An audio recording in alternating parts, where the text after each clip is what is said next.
Quiero darle la bienvenida a otro capítulo más de A-Talk, un segmento de Meister Media Worldwide de México. En esta ocasión vamos a hablar de un tema que nos atañe a todos, pero principal al sector agrícola, y vamos a hablar del factor agua. Aquí me acompaña un excelente amigo, Óscar González. Él es el director de Mercadotecnia y Desarrollo de Negocio de la empresa Netafin, muy dedicada a nivel mundial precisamente al manejo de este vital recurso. Óscar, ¿cómo estás? Muy bien, Eric, muchas gracias por la invitación. Te agradezco que nos acompañen esta tarde acá. Pues gracias por la invitación aquí en tus oficinas. Y pues la idea es platicar, tú que tienes esta visión global, pero pues primero hablar de la situación de México del agua. Es un problema. Claro que es un problema, pero en este momento yo creo que cuando hablamos de problema de agua no solamente atañe al agro, ¿no? A final de cuentas, del menos del 3%, que es el total de agua dulce disponible en el planeta, de ese 3%, a pesar de que es bastante poco, casi el 70% se utiliza en la agricultura. Entonces, cuando el agua que se utiliza en la agricultura no está siendo bien utilizada, pues definitivamente no estamos hablando de eficiencia, no estamos hablando tampoco de efectividad en el uso de un recurso que antes que cualquier cosa hay que entender que es un recurso no renovable.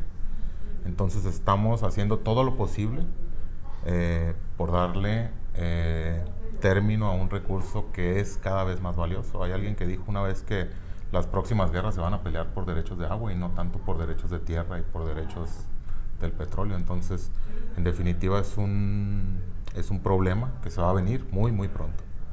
Y es un tema que estamos viendo que se está discutiendo ya hasta a nivel de legislación, de sacar de algunas reformas que van a limitar el uso del agua.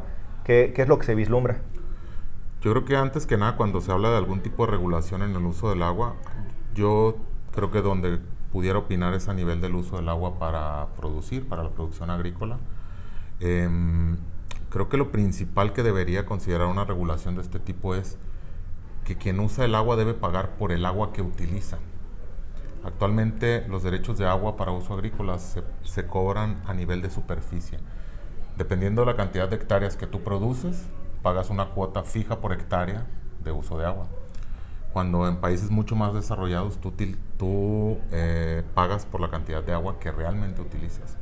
Ahora, esto es un tema que conlleva asuntos de infraestructura, por supuesto, porque hay que encontrar cómo medir el uso que tiene cada productor, pero sobre todo tiene una cuestión más de voluntad política y de realmente hacer el esfuerzo porque así suceda, ¿no?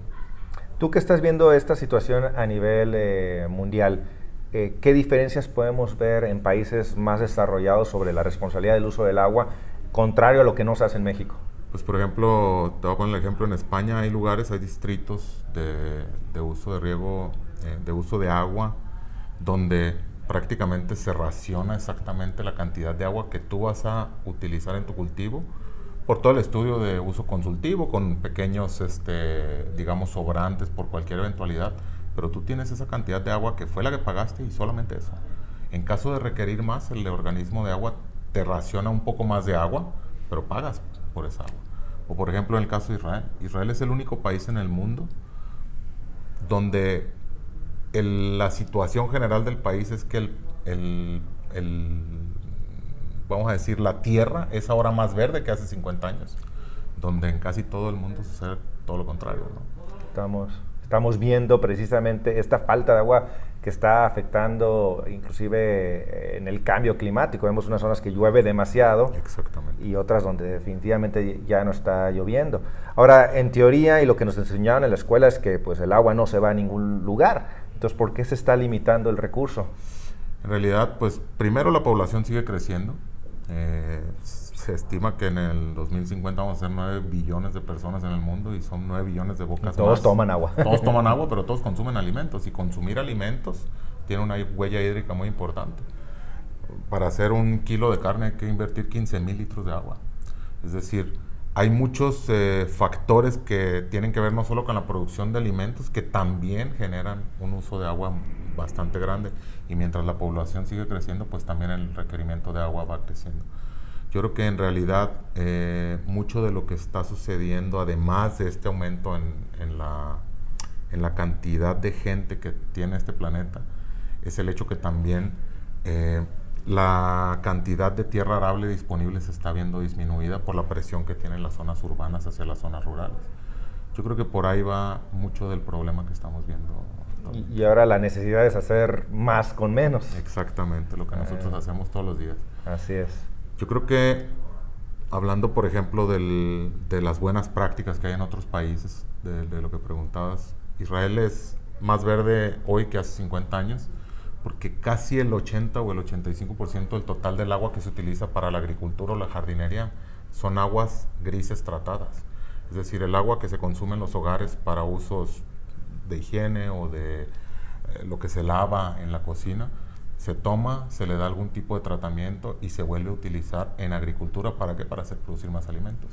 Y eso creo que son buenas prácticas que todos los países deberíamos estar tratando de entender cómo utilizar. Porque es el segundo tema. Uno estamos hablando del tema de racionar y otro es el tema de la calidad, que al final de cuentas es la gran presión sobre el recurso, que la mancha urbana pues de alguna manera va contaminando y va haciendo este recurso ya no útil. Exactamente. Vemos zonas, por ejemplo, en algunas regiones en la Baja California, donde el agua ya de entrada era escasa para la producción agrícola.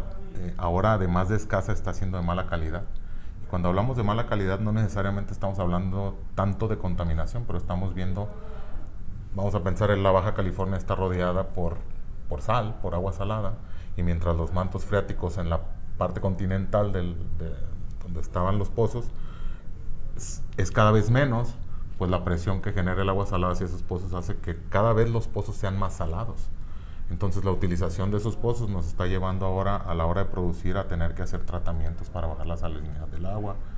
En definitiva, es un problema real, no es un problema que viene, es un problema que existe, que es real. Y tenemos que tomar en todos los sentidos conciencia de ello, y creo que nosotros a nivel del sector agrícola somos los principales interesados, pero también los principales usuarios de este recurso, y tendríamos que estar viendo cómo optimizarlo. Y para concluir este segmento, ¿qué dirías que es el principal error que está cometiendo hoy México en el uso de este recurso y cuál es la medida que se tiene que tomar ya? Yo considero que el peor error o el mayor acierto, vamos a pensar, que tendría nuestro país en el uso del agua sería realmente adoptar tecnologías como la microirrigación, que es lo que nosotros hacemos, para producir más alimentos, ¿no?